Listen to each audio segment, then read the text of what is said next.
Hello, it's story time. First of the series.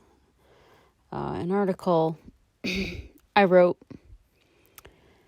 inspired by a commercial, actually, that I watched whilst I was working out on an elliptical many moons ago.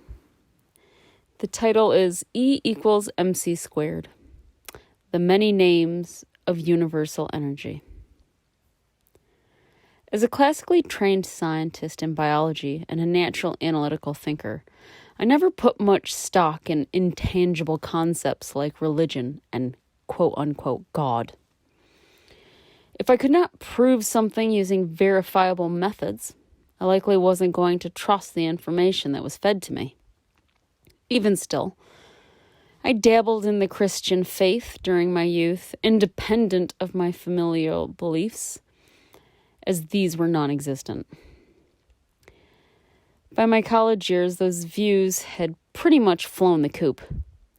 The reasons being that science made more sense to me, and I simply couldn't buy into the fear-mongering dogmas regarding hell and the rapture.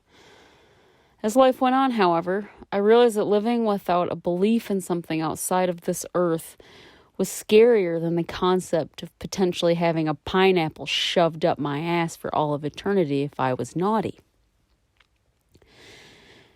This became particularly evident when I found myself in situations where I had no control, like on airplanes. Flying became such a terrifying ordeal that I dreaded it and even had to sedate myself. One day it dawned on me that what I truly feared was death, because I believed in nothing beyond this life, and thus my own unique spiritual quest began.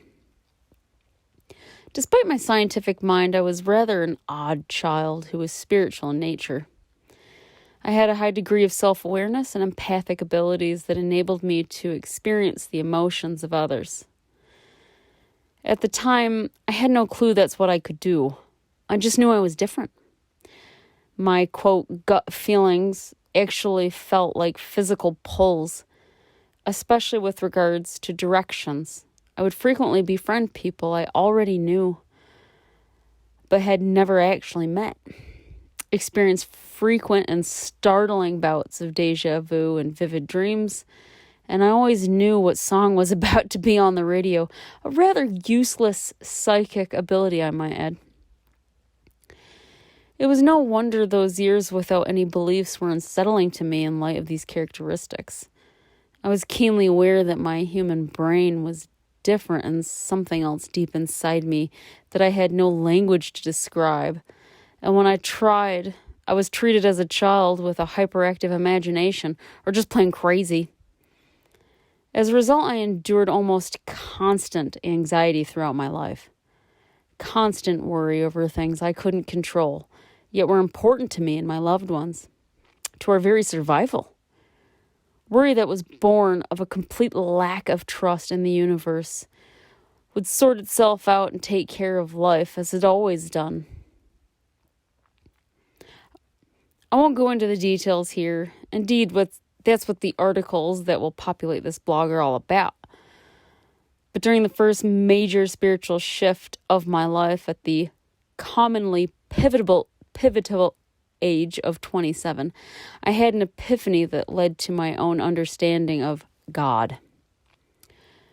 Significant in that it sated both aspects of my personality, whose inner conflict caused the majority of my stress, the scientist, and the deep intuitive knowing, which I'll now refer to as my ego and my soul, respectively. Again, I'm not going to get into those terms now, but trust that many future mental meanderings will touch on those subjects in eccentric and thought-provoking ways. So enough suspense. What was this miraculous experience? Simply seeing something on a commercial one morning during my routine cardio workout. No, it wasn't an infomercial for a shake weight, an amazingly powerful vacuum, or even a super versatile ladder. It was the most infamous of all equations, E equals MC squared. I hope I've sufficiently prepared readers for a bit of a far-out trip. It's time for a wee lesson in particle physics and an adventure down a spiritual rabbit hole. So here's the physics. E. E equals energy. M. M equals mass. C. C is the speed of light, which is approximately 3.0 times 10 to the 8th meters per second in a vacuum. Leaving the spiritual stuff behind for a moment, I'll explain this equation on a purely physical basis. In simple terms, it states that energy is the result of mass times the speed of light squared, or to the second power, depending on the preference of our high school math teacher. The implications of this equation are far more interesting and get to the meat of this introduction to my spiritual meanderings. Breaking down the components of the equation, we see mass, which can literally be anything, and the speed of light. The speed of light is a constant, so we can basically ignore it since it's not going to change. Its contribution to energy, while formidable at about 9.0 times 10 to the 16th power meters per second squared, aka really fucking fast, remains the same. So it's not the critical component of the equation. Mass, consequently, does change, and therefore dictates the amount of energy within whatever it is we're investigating.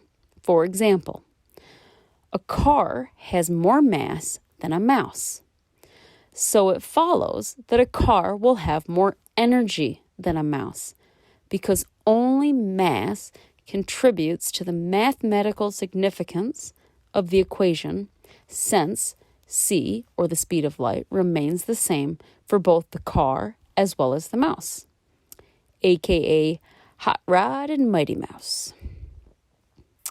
Almost there, I promise. If it's all about mass, what constitutes mass?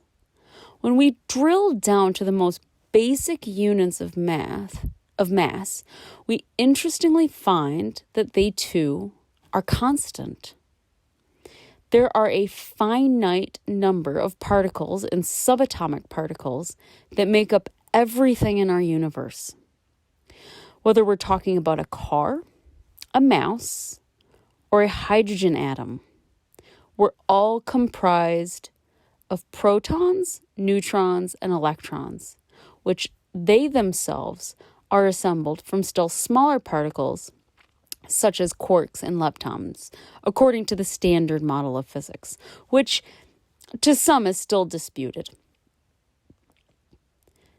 Given the continual advancements in particle physics, it gets even crazier and new masses are still being discovered.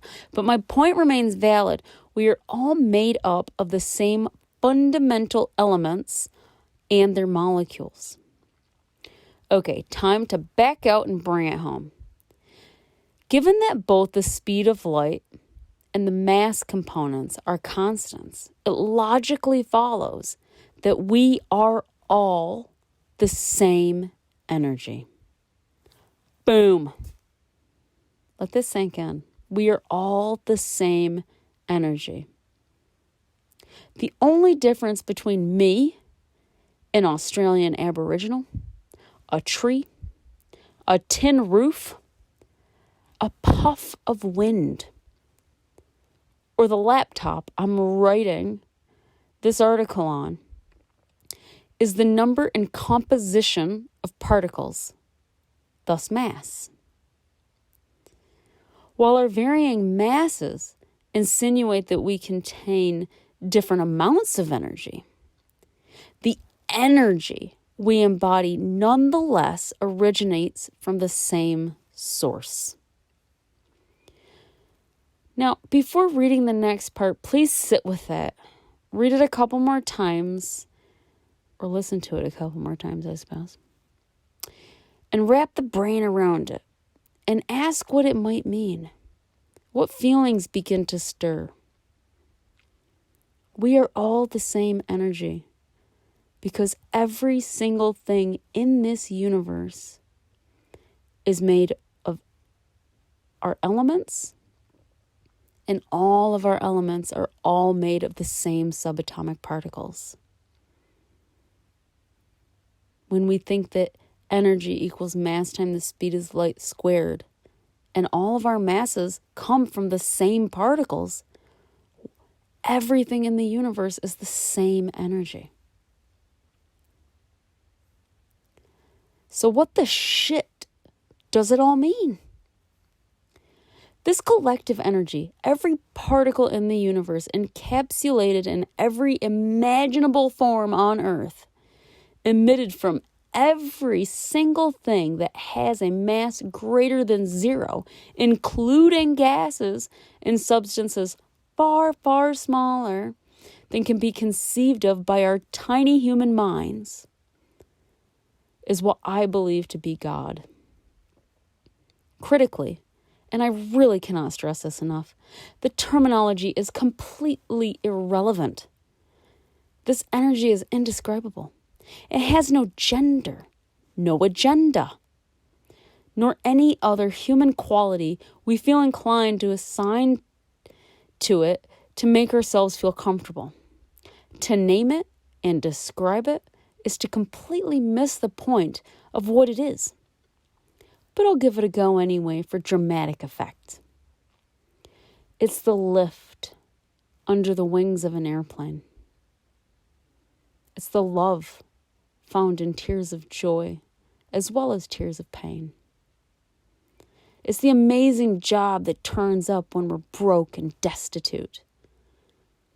It's the life force that embodies an ova when it meets a sperm. It's the rush of the first time we ride a bike and realize no one is holding us up. It's the magnificence of a snow-capped mountain in the distance.